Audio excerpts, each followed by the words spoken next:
I never thought the day of Robert's will reading would turn into one of the hardest days of my life. I walked into the lawyer's office, expecting sadness, maybe some closure, but I never expected betrayal from my own daughter. The lawyer adjusted his papers, cleared his throat, and began. The family house in Helena, along with all connected assets, will go to Robert's daughter, Emily Carter Thompson. Emily's hand immediately tightened around her husband David's, and the two of them shared a smile that made my stomach twist. They weren't even trying to hide how pleased they were. I sat there quietly, trying to stay composed, like I had always done during my 42 years of marriage to Robert. He had been such a practical man, someone who always thought ahead. I told myself he must have set something aside for me too. The lawyer continued, and to my wife, Mary Carter, I leave my recently purchased property in Montana, near Glacier National Park. For a moment, it felt like all the air left the room. Nobody said a word. Emily broke the silence first. "That's it?" she asked, her voice sharp as she looked between the lawyer and me. The lawyer pushed his glasses up and said, "The property includes about 50 acres of land, as well as a cabin that Mr. Carter bought 5 years ago." I sat frozen in my chair. Robert had never once told me about owning land in Montana. Not in all our decades together. Emily straightened her posture, placing a hand on David's arm with a look that was supposed to seem kind. "Mother can stay with us, of course," she said in a tone dripping with fake generosity. David nodded stiffly, but his smile didn't reach his eyes. At that moment, I tried to believe them. I thought maybe they meant it. But just 2 weeks later, I learned the real truth behind their offer. They had moved me into the guest room of what used to be my own house. I was no longer the woman of the home, no longer respected as Robert's wife. I was just an extra body, a burden they tolerated. I cooked their meals, cleaned their kitchen, and when guests came over, they made sure I stayed out of sight.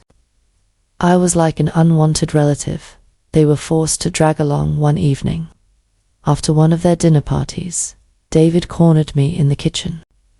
He swirled whiskey in a crystal glass, the very crystal Robert and I had been given as a wedding gift.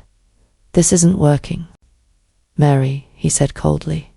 I didn't even look up from the dishwasher I was loading with plates still smeared with food I had cooked. "I'm trying to stay out of your way," I replied softly. "That's not enough," David snapped, his tone sharp and filled with irritation. "Robert knew what he was doing when he left you that place in Montana. He knew you were too weak to make it on your own after he was gone." His words cut deep, but I tried to steady myself. "Excuse me?" I asked, gripping the dish towel in my hand. "Let's be honest," he said, his arrogance fueled by alcohol. "You've been dependent your whole life. You've never had a real job, never paid a bill. Robert carried you through life. And now what? We're expected to carry you too." Before I could say another word, Emily walked into the kitchen. I looked at her, hoping she would defend me, that she'd tell her husband to stop insulting her mother. But instead, she sighed and said, "Mom, we've been talking. We think it would be best if you went to see the Montana property. It's yours, after all. Maybe it's time you learned to stand on your own 2 feet." I felt my chest tighten. The next morning, I found my suitcases packed and sitting in the hallway. David handed me an envelope with directions to the property and a single key. He didn't even try to hide the satisfaction on his face. "Don't come back until you figure out how to support yourself," he said coldly. "We're not running a charity here." Emily hugged me, but it was stiff, like she didn't really mean it. She whispered in my ear, "It's for your own good. Mom, you need to be independent." And just like that, at 68 years old, I was homeless. I loaded my things into my modest car, the sedan Robert had bought me just a few years earlier, and started the long drive to Montana. The directions led me toward a remote property near Glacier National Park. My hands gripped the steering wheel, my vision blurry with tears for the first 100 miles. How could Robert do this? How could my husband leave me in such a vulnerable position? And how could my own daughter so isolely discard me? The drive stretched on for almost 9 hours. The last 30 minutes took me down unpaved roads that twisted higher into the mountains. My heart grew heavier with each mile. What was I heading toward? A broken-down shack where I was supposed to somehow rebuild my life. When I finally arrived, the sun was slipping behind the mountains, casting long shadows across the land. My worst fears seemed confirmed. Before me stood a neglected 2-story cabin with a porch that sagged, shingles missing from the roof, and windows cracked or boarded up. "Oh, Robert," I whispered, pulling my car to a stop in front of the house. "Why would you do this to me?" My body was tired, my spirit even more so, but I forced myself out of the car. I carried my suitcase to the door and tried the key. It turned stiffly, and the hinges squealed as the door creaked open. I stepped into darkness, fumbling for a light switch. When the lights flickered on, my suitcase dropped from my hand. The inside of the cabin looked nothing like the outside. Instead of rot and dust, I found myself staring at a warm, modern home. The living room was spacious, filled with tasteful furniture. The kitchen gleamed with stainless steel appliances. Hardwood floors shone beneath plush rugs. It took my breath away, but not because of the beauty. What shocked me most was the dining table. It was set for one. A plate sat there, still holding the remains of a recently eaten meal. A coffee mug half full rested beside an open notebook. Someone had been here. Maybe they still were. My heart pounded as I walked slowly toward the table. I picked up the notebook, and the handwriting on the pages made my knees weaken. It was Robert's. The date at the top of the page was from only 3 days ago, but Robert had been dead for 3 weeks. The entry read, "Mary will be arriving soon. Everything must be in place." God, I hope she understands why I had to do it this way. My hands shook as I flipped through the notebook. Inside were sketches of the house, diagrams showing hidden rooms and underground tunnels. My head spun. What was going on? A noise came from deeper in the house, making me stumble back in fear. I grabbed a heavy candlestick from the table and held it like a weapon. "Hello," I called, my voice shaking. "Is someone there?" The house answered with silence. Only the hum of the refrigerator and my uneven breathing filled the air. Step by step, I moved down the hallway. The rooms I passed looked lived in. A study with papers spread across the desk. A bedroom with rumpled sheets. Clothes hanging in the closet that looked like Robert's. Those styles I'd never seen him wear. Then I noticed something odd. A bookshelf in the study that wasn't flush with the wall. I tugged on it, and to my shock, it swung open on hidden hinges, revealing a narrow passage. Inside was a room straight out of a spy movie. The walls were covered with maps, newspaper clippings, and photographs. On a desk sat several computer screens. Corkboards displayed pictures of politicians and businessmen I recognized. And there, pinned prominently, was a photo of David. My hands went cold. The evidence pinned on the walls connected people with strings and notes, showing a web of corruption and lies. On the desk was a sealed envelope with my name written across it. I opened it with trembling fingers. "My dearest Mary, if you're reading this, you've found the truth. I'm not dead. At least not in the way you think." My hands shook so hard I could barely keep the letter steady, but I forced myself to read every word. "My dearest Mary," it began. "If you're reading this, then you've found your way to the truth. I'm sorry for the pain and confusion this has caused you. What I'm about to tell you will sound impossible, but please keep reading. I'm not dead, at least, not in the way you think." I gasped out loud. My heart thudded against my chest, the letter trembling in my hands. Robert wasn't dead, but I had buried him. I had stood at his funeral, held Emily's hand, cried until I couldn't breathe. How could this be true? The letter continued. 5 years ago, while auditing records for Thompson Development, I found strange patterns, money that didn't add up, contracts that didn't make sense. When I looked deeper, I uncovered a conspiracy involving David, several politicians, and shell companies. They were skimming millions from government contracts, money that was supposed to fix roads and schools, but instead was lining their pockets. I pressed a hand over my mouth, trying to take it in. David, my son-in-law, was involved in something that big. Robert's handwriting flowed across the page, every word cutting deeper. I began collecting evidence in secret, but it wasn't long before I realized I was being followed. Our house was bugged. Our phones were tapped. It wasn't safe anymore. I bought this cabin under a false name, letting the outside rot so no one would suspect anything. Inside, I built it as a safe house. This place holds everything needed to expose them. I lowered the letter, looking around the hidden room again. The photographs, the clippings, the computers, all of it was real. I kept reading 3 months ago. I discovered they planned to silence me permanently. I had no choice but to disappear. The heart attack you saw was staged. The funeral was part of the plan. Your grief had to be real, Mary, so they would believe I was gone. Tears blurred my vision, dripping onto the paper. I never wanted to leave you alone. Watching you suffer has broken my heart.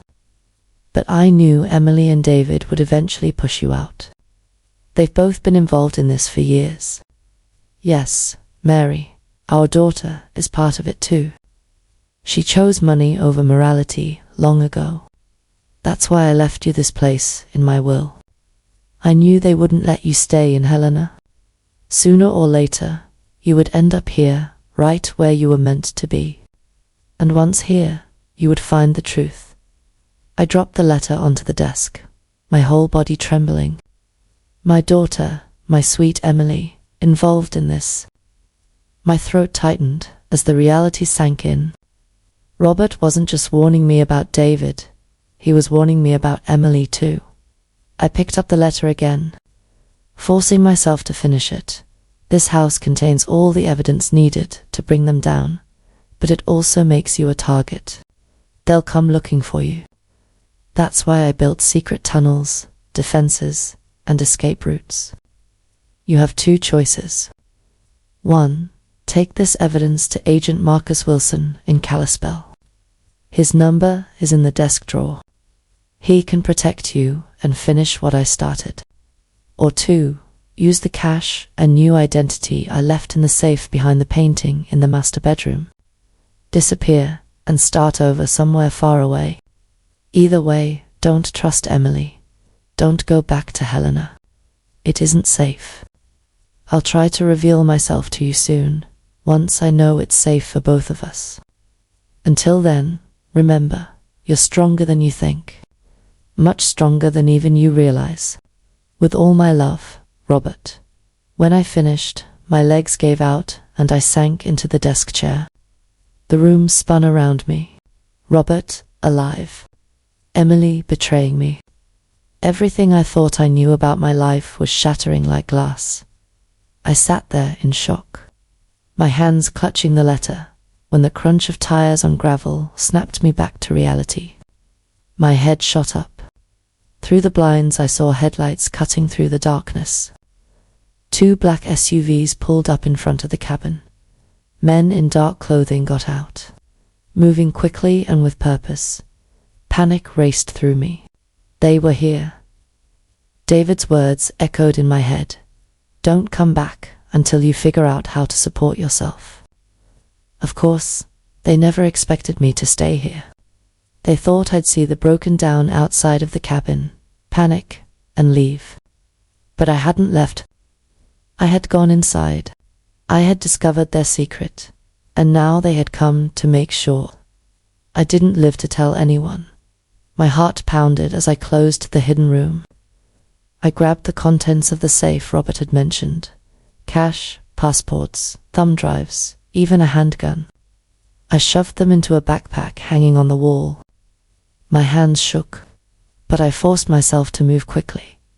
The front door rattled as someone tried the handle. I slipped into one of the hidden passages.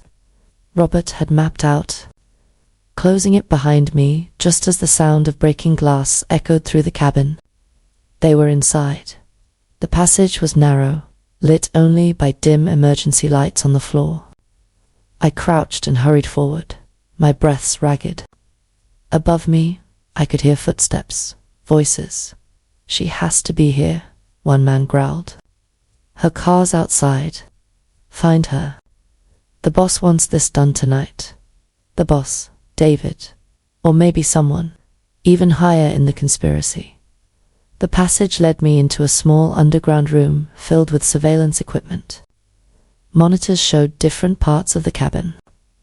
I watched in horror as the men moved from room to room with military precision, their weapons gleaming in the glow of the emergency lights. On the main console was a red button labeled emergency. Beside it, Robert's handwriting, "Only in absolute crisis. 30 seconds to exit through tunnel." I didn't know what would happen if I pressed it, but I knew it was important. The backpack felt heavy on my shoulders. Inside were new identities, evidence that could destroy powerful people, and a gun I prayed I wouldn't have to use. The men were tearing apart the house on the screens, throwing open doors and ripping through drawers. One of them found the entrance to the secret study. "I found something," he shouted. Others rushed over. They began pawing through Robert's files, pulling out hard drives and papers. "This is it," one said. "Call it in." Another man grabbed his phone. His face darkened after listening for a moment. "Understood." No traces. My blood ran cold. They weren't just after the evidence. They were going to burn the cabin down with me in it. I looked at the red button again. My heart raced. This was it. Life or death. But before pressing it, I needed a distraction. My eyes darted across the control panel. A switch labeled House Systems. I flipped it, and instantly the entire cabin went dark. An alarm shrieked, echoing through the rooms. On the monitors, the men shouted in confusion as emergency lights flickered on, casting eerie shadows. I slammed my palm onto the red button. A calm, recorded voice filled the room. "Emergency protocol activated. Controlled demolition in 30 seconds. Proceed to safety immediately." My heart pounded. Demolition. What had Robert done? I bolted into the escape tunnel Robert had marked as the primary route. Behind me, I heard mechanical locks engage and metal shutters slam shut. Then the first explosion thundered through the cabin. The ground shook, dust falling from the ceiling of the tunnel. I stumbled forward, the sound of concrete collapsing behind me. Robert hadn't blown up the whole cabin. He had sealed off the secret rooms, trapping the intruders inside while leaving the house standing. I ran, lungs burning, until the tunnel shifted from concrete to rough stone. It connected to an old mining shaft. The air grew cold and damp as I pushed deeper into the mountain. For nearly an hour, I kept moving, guided by faint emergency lights. My mind raced. My husband wasn't dead. My daughter had betrayed me. Men had just tried to kill me. And now I was hiding underground like a fugitive when I finally emerged. It was on a wooded hillside overlooking the property. In the distance, I saw flashing lights. Police or fire trucks had already arrived, drawn by the explosion. The cabin looked mostly intact from the outside, but I knew its secrets were buried. Were the men inside still alive? Or had they been buried with Robert's files? I didn't know. I couldn't wait to find out. According to Robert's map, another safe location lay 2 miles north, a hunter's cabin. I tightened the straps of my backpack, glanced one last time at the flashing lights in the valley, and began walking into the Montana night. The air was crisp, the stars spread thick across the sky. The mountains loomed like dark sentinels. My feet ached, my body screamed with exhaustion. But something inside me had shifted. David had sneered at me, saying I was too weak to survive on my own. Emily had hugged me coldly, saying I needed to learn independence. And maybe for years I had believed them. But as I climbed over rocks and pushed through the underbrush, I realized something I hadn't felt in decades. Determination. They thought they had thrown me away. But what they really did was set me free. The walk through the Montana night felt endless. My feet dragged over rocks and tangled roots, and the cold air stung my lungs. Every sound in the forest made me flinch, a snap of a branch, the rustle of something moving in the underbrush, the distant cry of an owl. I hadn't walked this far in years, not since Robert and I had taken family trips when Emily was a little girl. Back then, hikes had ended with laughter, sandwiches, and Robert carrying Emily on his shoulders.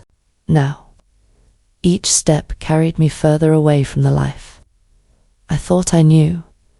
The map from Robert's secret room had shown another safe spot about 2 miles north, a hunter's cabin he had marked as secure. My body ached, but I pushed forward, reminding myself with every painful step, "You're not weak. You're not done." By the time I stumbled upon the cabin, my legs felt like rubber. It was small, barely more than a shack, tucked behind a line of tall pines. Relief washed over me just seeing it still standing. I pushed open the door and found it stocked just like Robert had promised. Canned food lined a shelf. Bottled water was stacked in a crate. A first aid kit sat on a small table, and in the corner, a satellite phone rested on top of a folded map. I nearly collapsed onto the cot inside. My feet throbbed, my muscles screamed, and my head felt heavy with exhaustion. But curiosity and fear kept me from resting. My eyes landed on the satellite phone. Robert's words echoed in my mind, Agent Marcus Wilson in Kalispell. But before I could decide what to do, I noticed a scrap of paper taped to the side of the phone. In Robert's handwriting were 3 words, Blue Heron Midnight, a code. My heart pounded as I dialed the number pre-programmed into the phone. It rang once, twice, 3 times. Then a voice answered, firm and cautious. Security protocol. I froze, my mouth dry. Then I remembered the note. Blue Heron at midnight, I said, my voice trembling. There was silence for a moment. Then the voice softened, almost breaking. Mary, is that you?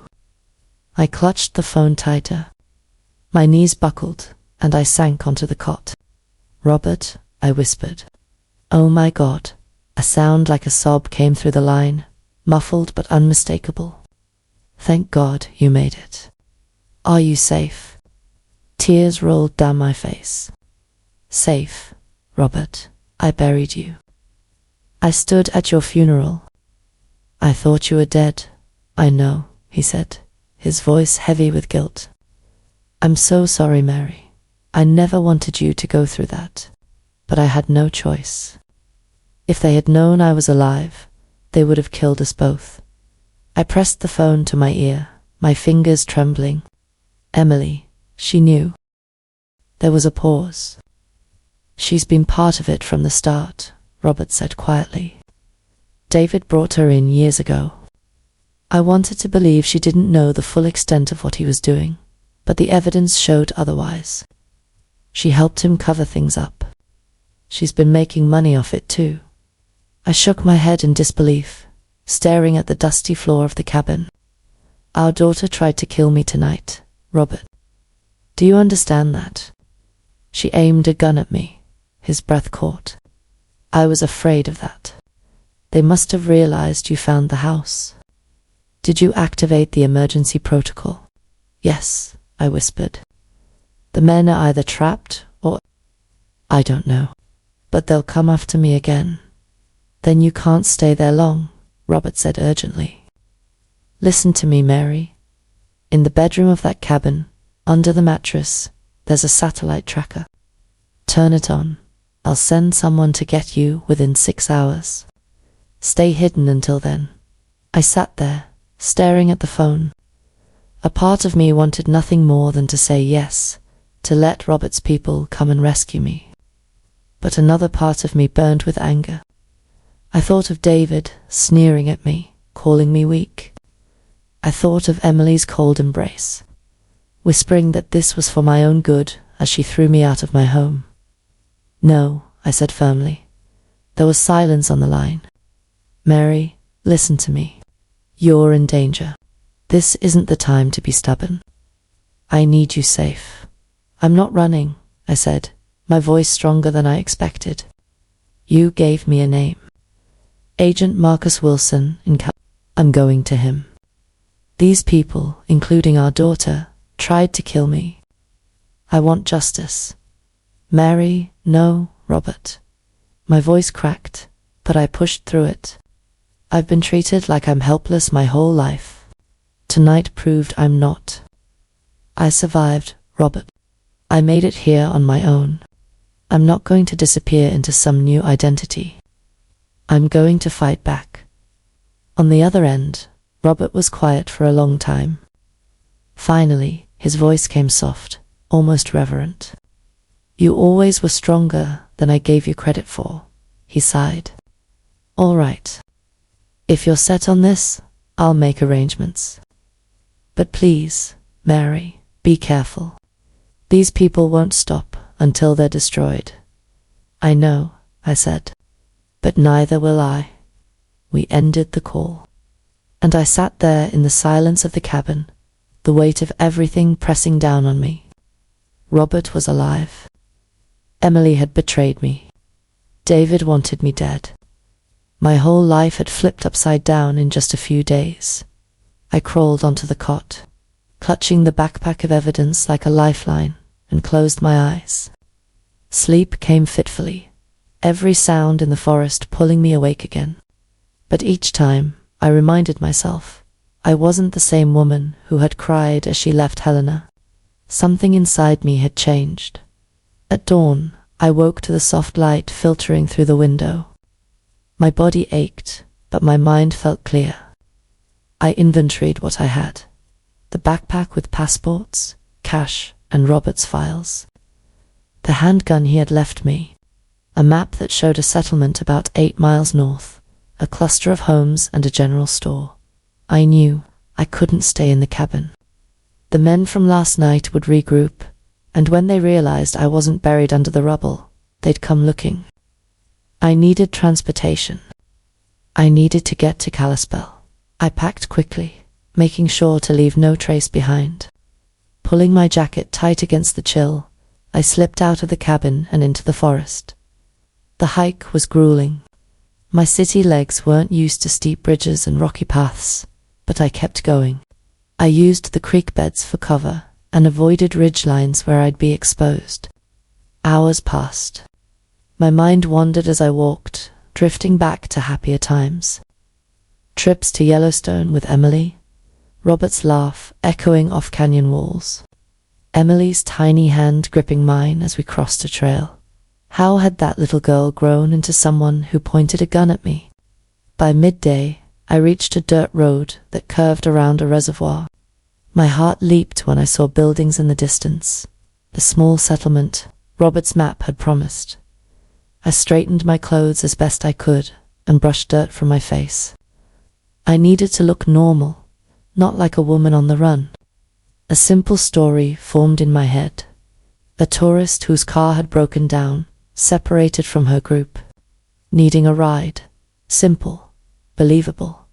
The general store was small, its paint peeling and screen door creaking as I pushed it open. An older man looked up from behind the counter, his lined face breaking into a polite smile. "Morning, ma'am," he said. Don't get many folks walking in from that direction. Everything all right? I forced a sheepish smile. Car trouble. I was photographing wildlife, and my rental gave out about 5 miles back. No phone service out here. He nodded sympathetically. Happens all the time. Where you headed? Kalispell. I've got friends waiting for me there. Well, he said, checking his watch. My knees aren't much use these days, but the mail truck comes through in about an hour. Driver might give you a lift part of the way. Relief washed over me. I thanked him and bought a few things with cash, a sandwich, some water, and a baseball cap to hide my face. As I waited, I wandered over to the bulletin board near the door. That's when my heart stopped. A freshly posted flyer stared back at me. My own face. The word missing was printed in bold above it. The description said, I was a 68-year-old woman with possible dementia who had wandered away from my family's Montana property.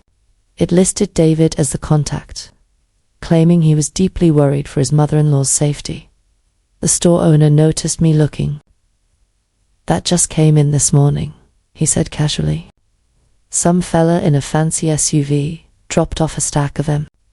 Said his poor mother-in-law's confused, maybe paranoid, and might be wandering around. They've got search teams out looking. I turned my face away, fighting to stay calm. They were covering their tracks. If I turned up dead in the woods, everyone would believe I had just wandered off and gotten lost. No one would suspect foul play. My hands trembled as I adjusted the brim of my new cap. Terrible thing, I said softly. I hope they find her. Inside, my heart was pounding. I had to get out of there before someone recognized me. I kept my eyes down as I left the general store, my pulse racing. That flyer with my face on it, it changed everything. David wasn't just trying to get rid of me quietly. He was building a story, a cover for whatever they planned to do. If I turned up dead in the woods, nobody would ask questions. Everyone would believe the neat little tale they had prepared about a confused old woman with dementia wandering off. I couldn't let that happen. The shopkeeper's words echoed in my mind. The mail truck comes through in about an hour. An hour felt like a lifetime. I needed to disappear before someone connected the woman on the flyer to the woman standing. Right there in his store, the bell jingled above the door. And I stiffened, terrified it would be one of David's men. But instead, it was just an elderly woman, grey hair tucked neatly under a scarf. She greeted the shopkeeper warmly. "Morning, Earl," she said. "Any packages for me today?" "Not yet, Doris," the man replied. "Mail truck's still on its way." I slipped out behind her, seizing my chance. "Excuse me," I called softly. She turned, squinting at me under the sun. "Yes, dear." "I overheard you," I said carefully. "Do you live nearby?" She nodded, pointing vaguely up the road. "Just a couple of miles." I swallowed hard, making a quick decision. "I'm having car trouble, and I really need to get to Kalispell. Would you mind giving me a ride?" "I can pay you, of course." Her eyes studied me for a moment. "Not today, I'm afraid. But my son's stopping by later with supplies. He lives in Columbia Falls, right outside Kalispell. He could probably help you out." Relief washed through me. That would be wonderful. I'd be so grateful. "Come on then," Doris said with surprising kindness. "No sense waiting around in the sun. You can have some lunch at my place while we wait for him." We drove in her old pickup, the engine rattling as it bumped along the dirt road. Doris chatted cheerfully about the town, her family, the way the seasons changed in the valley. I tried to answer politely, but my nerves were raw. Every car we passed, I feared it would be one of those black SUVs. Her house came into view at the end of a gravel driveway. It was modest but well cared for, sitting on several acres with a barn and a corral behind it. For a moment, I let myself breathe easier. Maybe, just maybe, I was safe. But as we pulled up, I saw another vehicle already parked in front. A silver sedan with tinted windows. Doris didn't notice my tension. "Looks like Tommy's here early," she said brightly. That boy always surprises me. My stomach dropped as the front door opened, and out stepped a figure I knew too well. Emily. For one frozen moment, we just stared at each other. My daughter's expression shifted from surprise to something sharper, darker. She hadn't expected to see me here. Then her hand moved to her purse. I knew instantly what she was reaching for.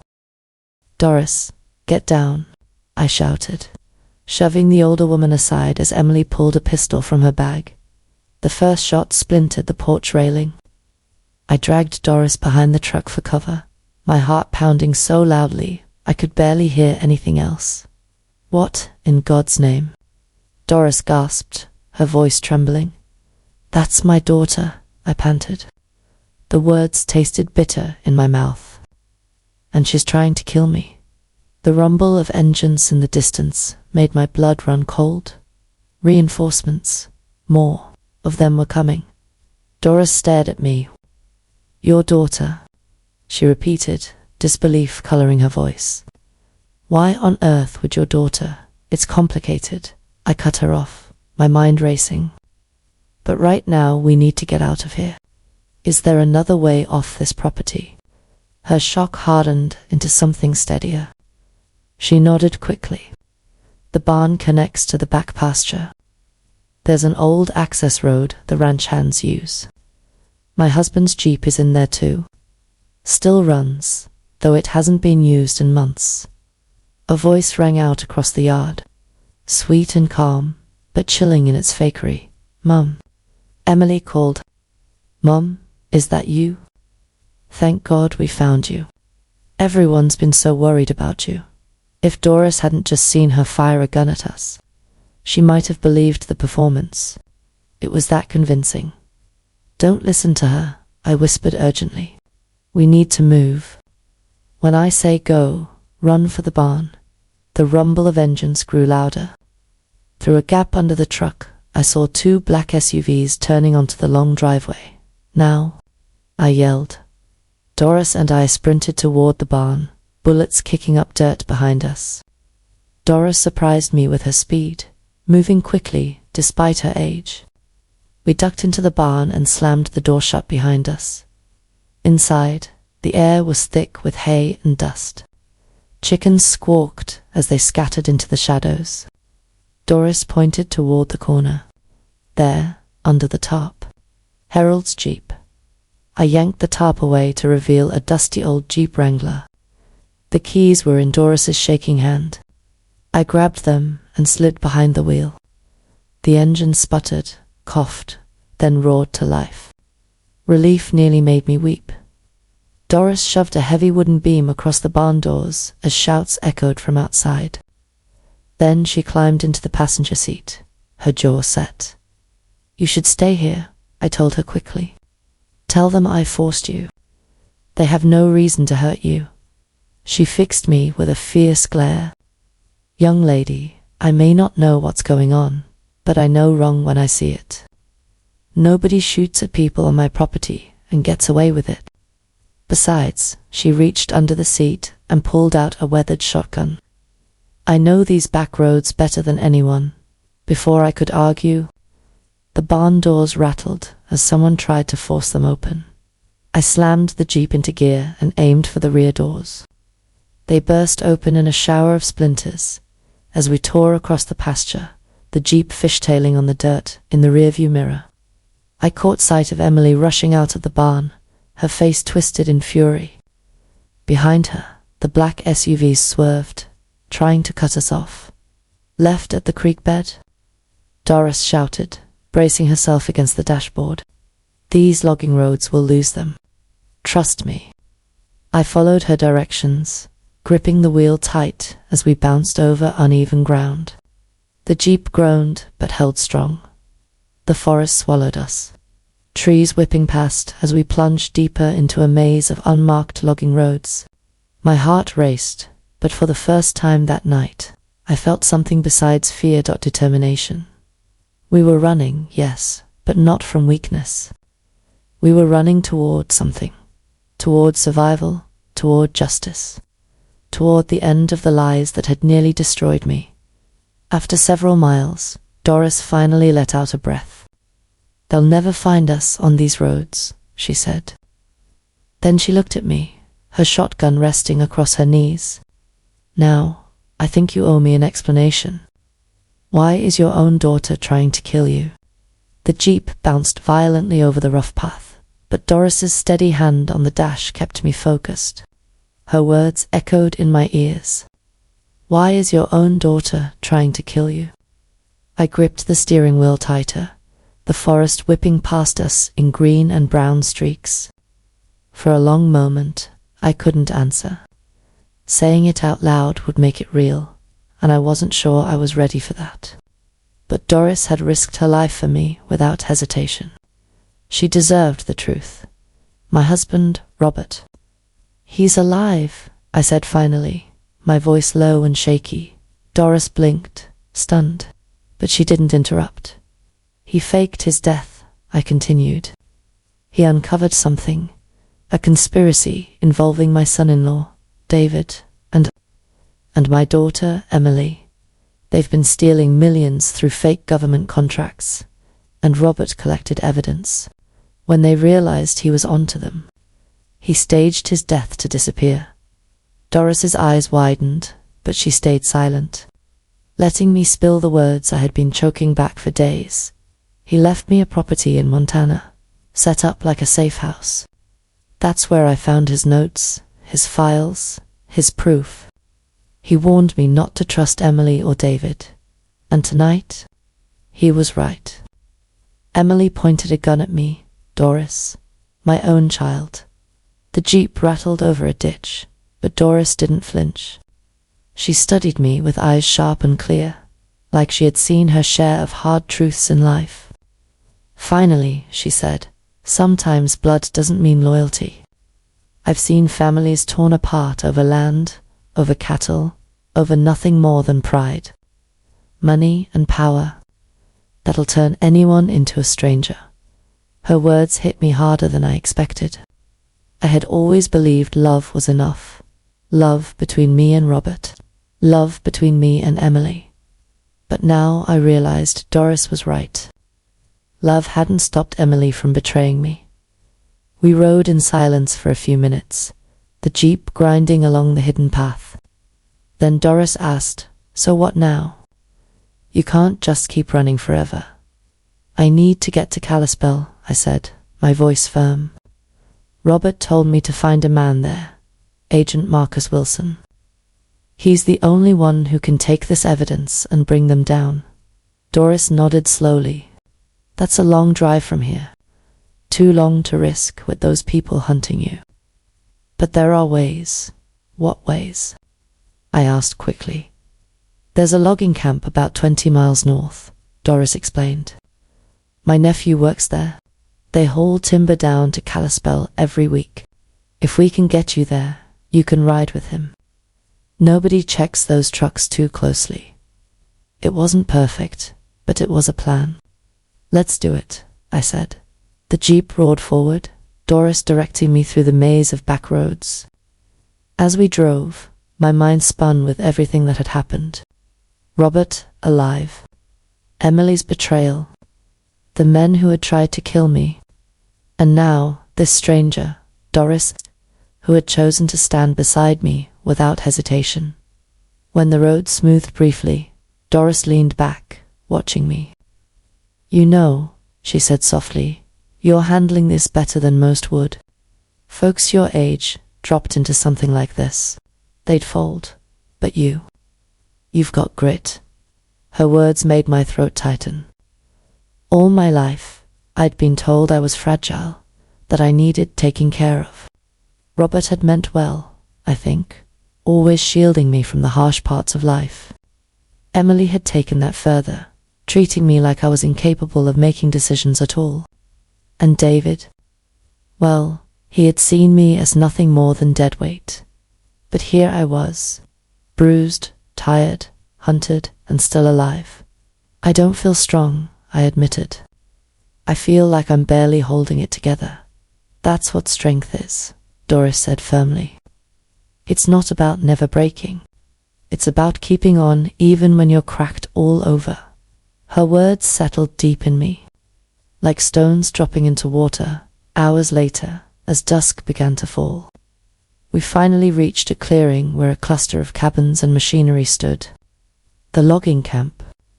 Smoke curled from a fire pit where workers were cooking dinner, their laughter carrying on the cool evening air. Doris leaned close. Stay quiet. Let me do the talking. These men don't like strangers, but they'll listen to me. We parked near the edge of the camp. A tall man with broad shoulders and a thick beard approached, wiping his hands on a rag. Doris waved. "Evening, Tommy," she called. He smiled warmly. "Aunt Doris, what brings you all the way out here?" She gestured toward me. "This here's Mary. She's a friend of mine. Needs to get to Kalispell. Thought maybe you could help." Tommy's eyes narrowed slightly as he looked me over. "Kalispell, huh? That's not a quick trip. I can pay," I said quickly, pulling a roll of cash from my bag. But Tommy shook his head. "Not about money. You see those flyers? Folks are looking for a missing lady. Looks an awful lot like you." My stomach lurched. So the flyers had spread even here. Doris stepped in smoothly. "Tommy, listen. Don't believe everything you hear. Those flyers are lies. This woman's in trouble, but not the kind they're saying. If you trust me at all, you'll trust that helping her is the right thing to do." Tommy studied me a long moment. His eyes softened when he looked at Doris, and finally he sighed. "All right. One of the trucks leaves at dawn. You can ride with me, but you stay out of sight. If anyone asks, you're just a distant cousin visiting family." Relief nearly made me collapse. "Thank you," I whispered. That night, Doris and I shared a cabin at the edge of the camp. The workers kept to themselves, but I felt their eyes on me, curious, maybe suspicious. I stayed inside, curtains drawn, while Doris brought food and water. When I finally lay down on the cot, exhaustion swept over me. But sleep didn't bring peace. I dreamed of Emily, her face hard and cold as she aimed the gun at me. I dreamed of Robert's letter, his words written in shaky ink. And I dreamed of fire, consuming the Montana cabin while shadows chased me through the tunnels. I woke before dawn, drenched in sweat. Doris was already dressed, sipping coffee by the window. "You ready?" she asked quietly. I nodded, though my hands trembled as I packed my bag again. Tommy arrived with the truck not long after. It was massive, loaded with logs, the cab smelling of oil and pine. He gave me a nod. "Climb in. Stay low if we pass anyone. And don't speak unless I say so." I squeezed into the passenger seat, my bag clutched to my chest. Doris stood outside, her hand resting on the shotgun slung over her shoulder. "I'll cover your trail best I can," she said. "But once you're in Kalispell, you're on your own. Find that agent. And Mary?" She leaned close, her voice steady. "Don't let them break you. You've come too far." Emotion clogged my throat. "Thank you, Doris, for everything." She gave a small smile. "Just promise me one thing. When this is over, you come back and tell me the whole story. I like a good ending." With that, she stepped back, and Tommy drove us out of the camp as the sun rose over the mountains, painting the sky with streaks of pink and gold. I looked out the window and felt a flicker of something I hadn't felt in weeks. Hope Kalispell wasn't far now. And with Robert's evidence in my bag and Agent Wilson's name in my mind, I was closer than ever to finally exposing the truth. But as the truck rumbled down the road, I couldn't shake the feeling that Emily and David were already ahead of me, setting traps I hadn't yet seen. The truck ride into Kalispell felt endless, though in truth, it only lasted a few hours. Every bump in the road rattled my bones, but I didn't complain. Each mile brought me closer to the man Robert said I could trust, Agent Marcus Wilson. Tommy kept his focus on the road, speaking little.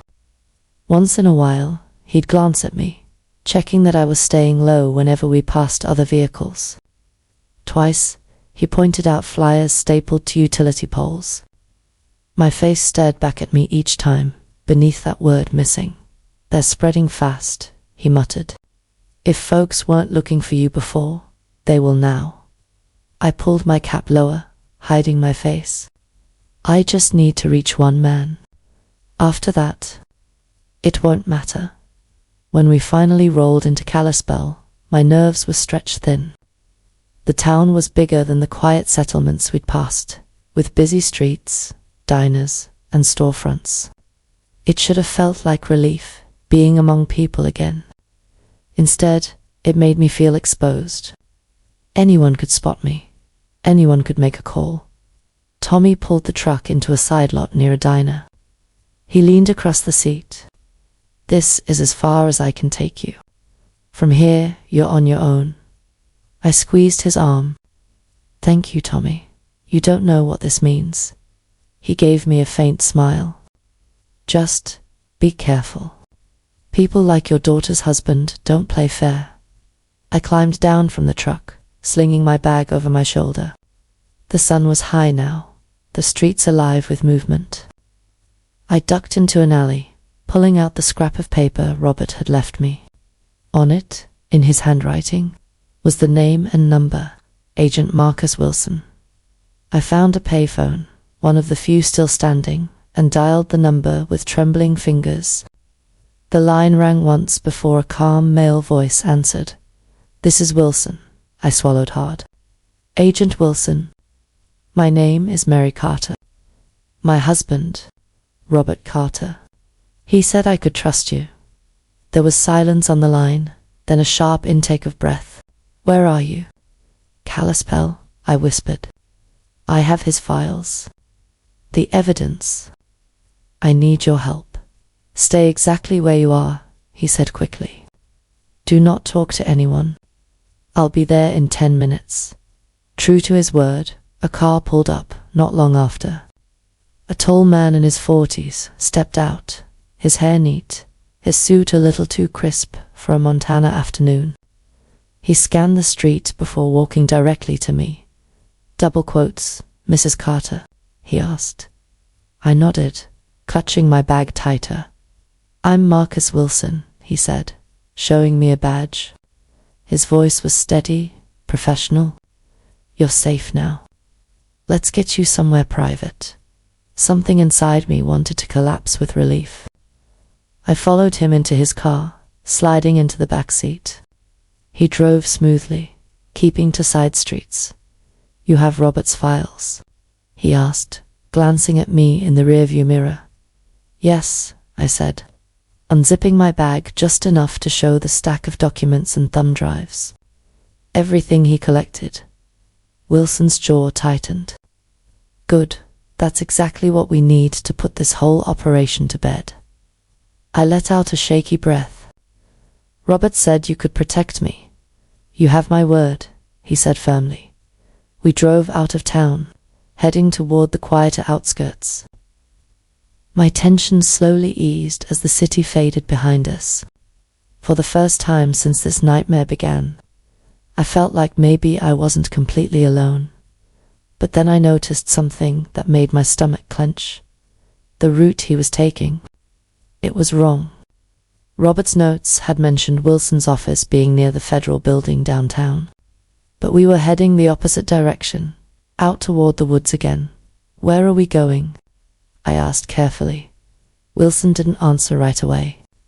His hands tightened on the wheel. "Safer place," he said finally. "Too many eyes in town. We'll debrief out here." Alarm bells screamed in my head. My grip tightened on the bag. "Stop the car," I said, trying to keep my voice calm. Wilson glanced at me in the mirror. His eyes had changed. The warmth was gone, replaced by something colder, calculating. "Robert always did underestimate how deep this goes," he said flatly. My blood ran cold. "What did you say?" He gave a humorless smile. "You think you're the first to come running with evidence." Robert wasn't as careful as he thought. He trusted the wrong people. And now, so have you.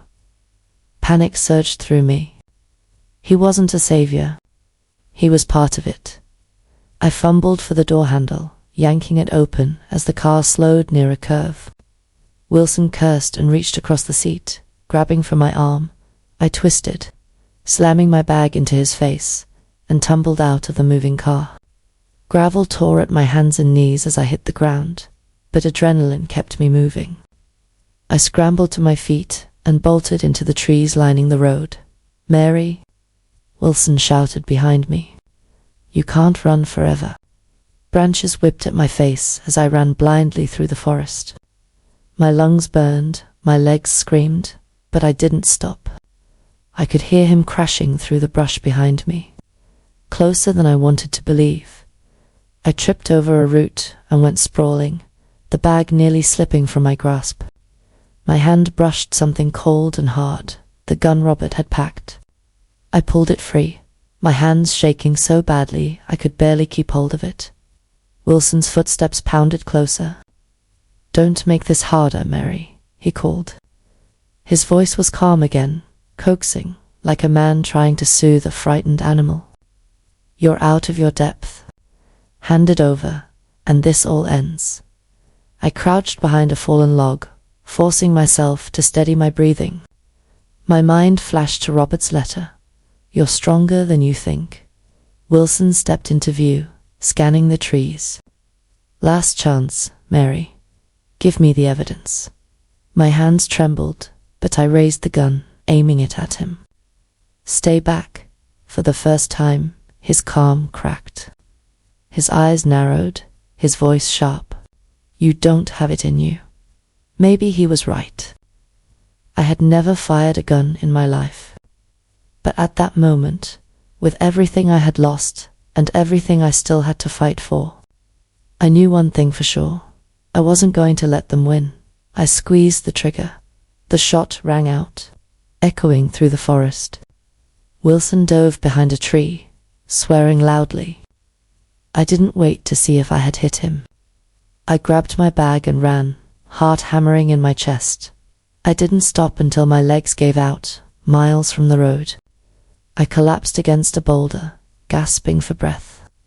The gun still clutched in my shaking hands. The forest around me was silent again, but I knew it wouldn't last. Wilson wasn't dead, and now he knew exactly what I carried. I was alone in the Montana wilderness, hunted by men who wanted me silenced, but I still had Robert's files. I still had the truth, and I still had fight left in me. I sat there against that cold boulder, clutching the gun with trembling hands, the bag heavy against my side. The shot I'd fired still echoed in my ears. My chest rose and fell in sharp bursts, every breath scraping against my throat. I had never fired a gun before, not once in all my 68 years. But when I pulled that trigger, something inside me shifted. Wilson had been right about one thing. I wasn't supposed to have it in me. But I did. The forest around me was eerily quiet. I listened for any sound of him following, snapping branches, heavy boots, his voice. But there was nothing. Either I'd scared him off, or he was regrouping, waiting for his chance. Either way, I knew I couldn't stay here. I forced myself to my feet, my body screaming with exhaustion. The Montana wilderness stretched out in every direction, endless trees and jagged ridges. I had no idea where I was anymore. No map, no trail, no road. Just me, a gun, and Robert's bag of evidence. For hours I stumbled through the woods, every sound making me jump. At times I thought I heard footsteps behind me, but when I stopped, there was only silence. My legs felt like lead, but I kept moving. I had to believe there was a way out. By late afternoon, I reached a clearing where smoke rose gently into the sky. My heart leaped. Smoke meant people, and people meant a chance at help. But it also meant risk. If Wilson or David's men had gotten there first, walking into that camp could be suicide.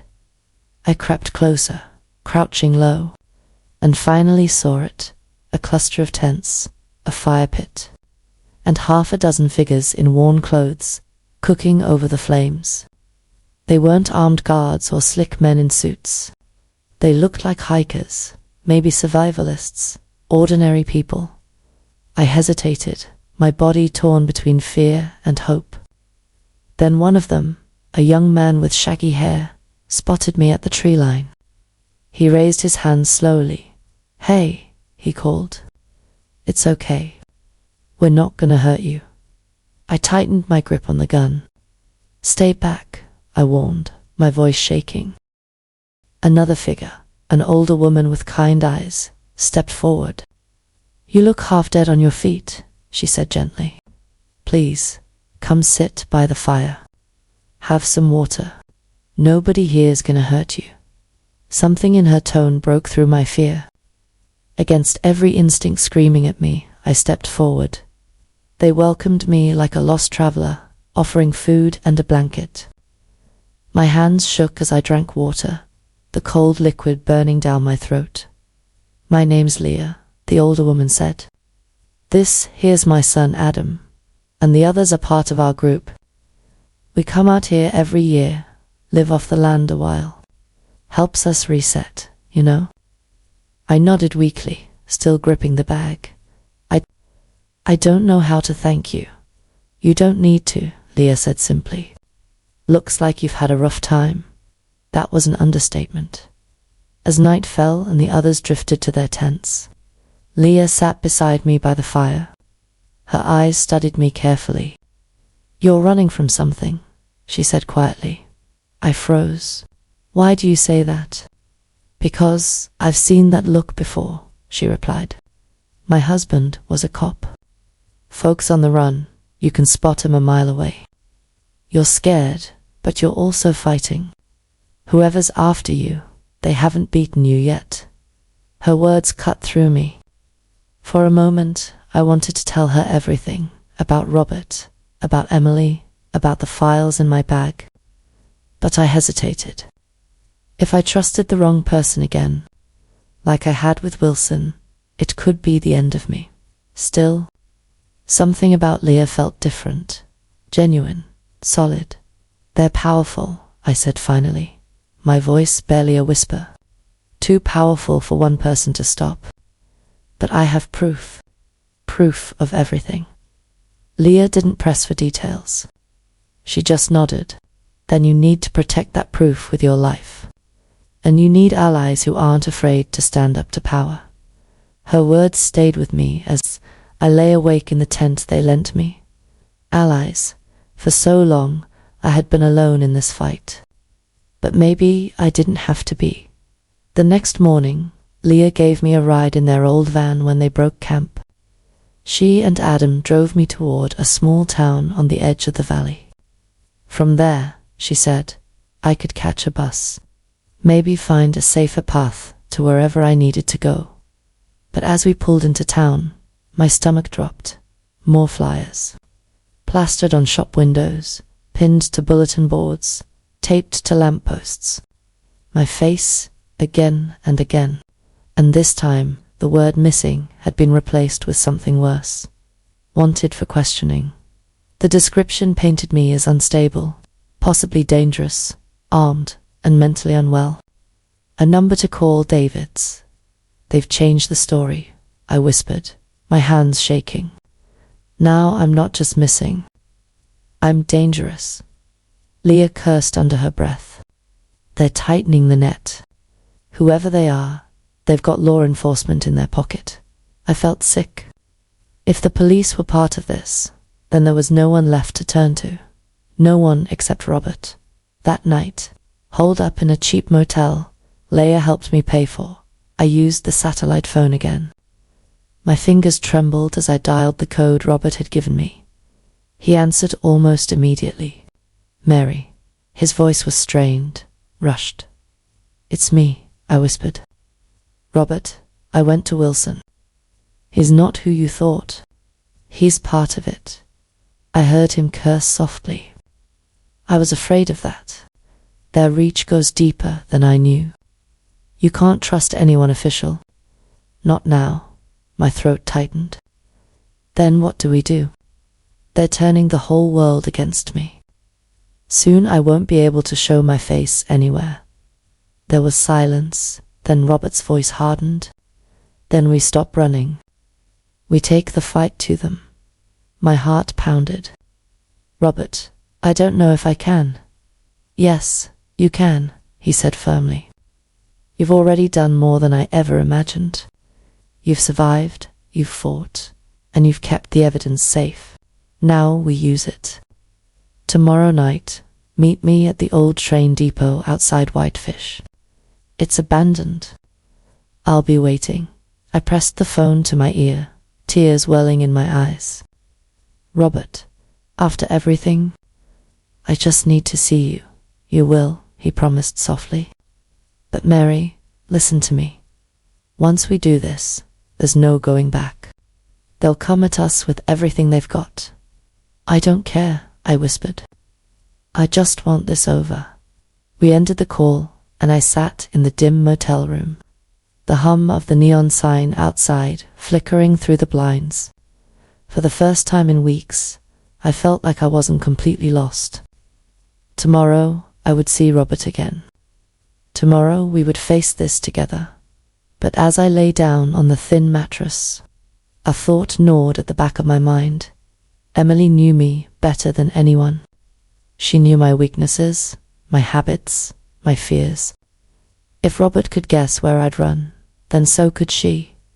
And if she was already ahead of me, tomorrow might not bring reunion. It might bring the final trap. The next day crawled by slower than any day of my life.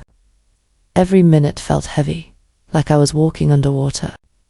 I sat on the edge of the motel bed, the satellite phone clutched in one hand and Robert's bag of evidence in the other. The words from his last call echoed in my head. Meet me at the old train depot outside Whitefish. Tomorrow night, tomorrow had finally arrived. Leah insisted on driving me. She wouldn't hear of me going alone. You've come this far, she said, gripping her steering wheel like she was ready to fight the whole world if it came to that. No way I'm letting you walk into this without backup. I didn't argue. Truth was, I needed someone at my side. I had spent too many nights feeling like a ghost, drifting through this nightmare by myself. Having Leah beside me gave me just enough strength to believe I could make it to the end, by the time we reached the outskirts of Whitefish. The sun was sinking low, painting the mountains in deep gold and purple shadows. The depot stood in the distance, a hulking skeleton of wood and steel left to rot after the rail line shut down. Its windows were shattered, its roof sagging. Weeds grew tall around the tracks, long forgotten. Leah pulled the car to a stop, a few hundred yards away. You sure about this? She asked softly. I tightened my grip on the bag. I have to be. I stepped out, the gravel crunching under my shoes, and started toward the depot. Every step made my chest tighten. Would Robert really be here? Would I finally see his face again after grieving him for weeks? Or was this just another trick, another trap laid by people who wanted me gone? The depot loomed larger with every step. My heart pounded so loud it drowned out the sound of my own footsteps. When I reached the entrance, I hesitated. The air smelled of dust and rust, old wood and oil. Then I heard it, Mary. I froze, tears instantly welling in my eyes. That voice I had dreamed of, wept over, thought I'd never hear again. I turned slowly, and there he was, Robert. He stepped out of the shadows. Older than I remembered, thinner, his face lined with worry and fatigue. But it was him. My husband. My Robert. The bag slipped from my hands as I ran to him. We collided in a desperate embrace, his arms wrapping around me like they were the only safe place left in the world. I buried my face in his chest, sobbing uncontrollably. "You're alive," I cried. "Oh God, Robert, you're alive." He kissed the top of my head, his own tears dripping into my hair. "I'm so sorry, Mary. I never wanted to hurt you, but it was the only way to keep you safe." We held on to each other for what felt like forever, both of us clinging like we'd never let go again. Finally, I pulled back, wiping my face. "You should have told me," I said, my voice trembling. "You should have trusted me." "I know," he said softly, guilt heavy in his eyes. "I thought I was protecting you.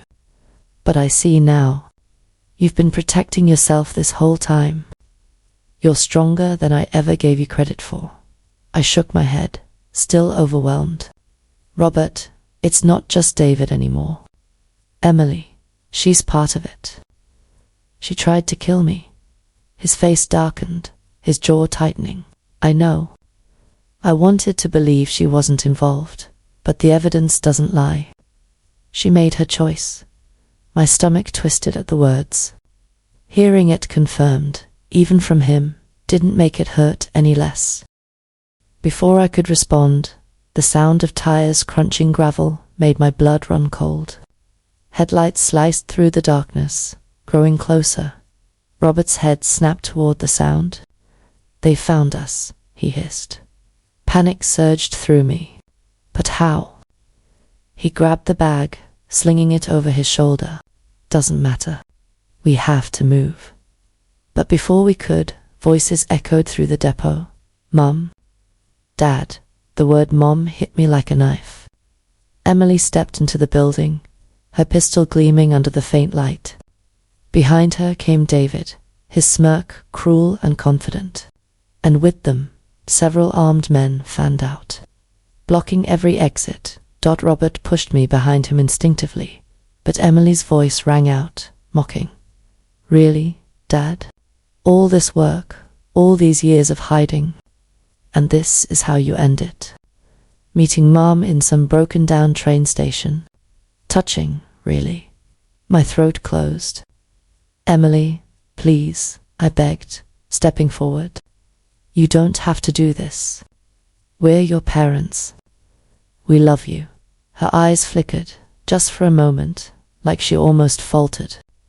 But then David's hand landed on her shoulder, and her jaw hardened. "Love doesn't pay the bills, Mother," she said coldly. "Power does. Money does. And Dad made the mistake of standing in the way of both." Robert's voice boomed with fury. "You don't know what you're saying. Do you even realize what you've done? How many lives have been destroyed because of this greed?" Emily's lip curled. "Spare me the lecture. You think you're some kind of hero, but all you've done is delay the inevitable. This world belongs to people willing to take it." David stepped forward, raising his gun. "Enough talking. Hand over the evidence, Robert, or we end this right now." Robert's hand brushed mine, squeezing tight. His eyes met mine, and in them I saw everything: regret, love, determination. I nodded. We weren't giving up. Not now. Suddenly, Leah's voice rang out from the shadows. "Hey, cowards." All heads snapped toward the corner, where Leah stood with her shotgun raised. She fired, the blast deafening, shattering glass and throwing sparks from the metal beams. Chaos erupted. Robert grabbed my hand, pulling me toward a side corridor as bullets tore through the depot. Emily shouted, her voice raw with rage. "Don't let them get away." We ducked behind old crates, the gunfire echoing around us. My heart pounded so hard I thought it might burst. Robert fired back with the pistol he carried, his movements sharp and practiced. Leah reloaded, covering us as we scrambled deeper into the building, but the armed men were everywhere, closing in fast. David's voice carried over the noise. "You can't run forever. This ends tonight." I clutched Robert's arm, my voice breaking. "What do we do?" He glanced at me, his eyes blazing. "We fight together." And in that moment, I realized something. For all the years Robert had tried to protect me, to shield me from the harshness of the world, he was wrong about me. I wasn't weak. I wasn't helpless. I was still standing, and I was ready to fight for my life. Gunfire ripped through the depot, echoing off steel beams and shattering the silence of the Montana night. My ears rang, but I held tight to Robert's arm as we crouched behind a row of crates. Dust rained down from the ceiling with every shot. Leah's shotgun boomed again, lighting up the shadows with sparks. "Go," Robert shouted, tugging me toward a side door. We bolted, my heart hammering so hard I thought it would tear from my chest. The air smelled of gunpowder and rust, heavy with smoke. Emily's voice rang out, shrill with fury. "Don't let them escape. Kill them both." Hearing my daughter order my death, it cut deeper than any bullet could. We ducked into a narrow hallway, old timbers groaning under our weight. Robert pulled me close, whispering urgently, "There's a maintenance hatch at the far end. It leads under the depot. We can use it to get outside." We sprinted down the corridor, footsteps pounding behind us. Two of David's men appeared at the end of the hall, guns raised. Robert shoved me behind a beam and fired. One man dropped, the other retreated with a curse. I pressed my back to the wall, shaking. "Robert, we can't keep this up. There are too many." His jaw tightened. "We don't have to win the fight, Mary. We just have to survive it." When we reached the hatch, Robert yanked it open and pushed me inside first. The space was dark, a crawl tunnel that smelled of oil and damp earth. I hesitated, fear clawing at my chest. "Go," he urged. "I'll be right behind you." I crawled forward, the metal scraping my knees. The tunnel seemed endless, but finally a faint light appeared ahead. I pushed harder, dragging myself toward it. When I emerged, cool night air hit my face, and I collapsed onto the gravel outside, gasping for breath. Robert scrambled out after me, pulling the hatch shut just as more gunfire rattled from inside. We stumbled toward the tracks, our lungs burning. Leah emerged from another side door, limping but alive, her shotgun slung across her back. "They're regrouping," she shouted. "We've got seconds, maybe less." Robert's eyes darted around. "The switch house. It's fortified. We can hold them there." We ran across the cracked tracks, slipping into the small concrete building at the edge of the depot yard. Inside, the space was cramped but solid, with heavy doors and narrow windows. Robert quickly barred the entrance, while Leah reloaded.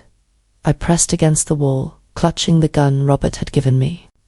My hands trembled, but I forced myself to hold it steady. I wasn't just running anymore. I was fighting. The first wave came fast, men pounding on the door, bullets slamming into the concrete. Robert fired through the window, dropping one. Leah's shotgun roared, scattering the rest. Then Emily's voice called out, sharp and mocking. "Mom, Dad, this doesn't have to end like this. Hand over the evidence, and maybe I'll let you live." Robert barked a laugh, bitter and full of rage. "You'll kill us the second we step outside. I know you, Emily. You're not my daughter anymore. You're David's puppet." Her reply came like ice. "Then die with your secrets." The assault resumed louder, harder, harder. The switch house shook with the force. Concrete dust filled the air. My chest tightened with terror, but somewhere beneath it, something else burned hotter. Defiance. I shouted through the window, my voice raw. Emily, look at yourself. You're standing on the wrong side. This isn't power, it's corruption. You've lost everything that mattered. For a moment, silence fell. I thought maybe, just maybe, my words had pierced through. But then David's voice rang out, smooth and cruel. Don't listen to her. She's weak. She always has been. End this, Emily. Prove you're stronger than them. The next volley was harsher.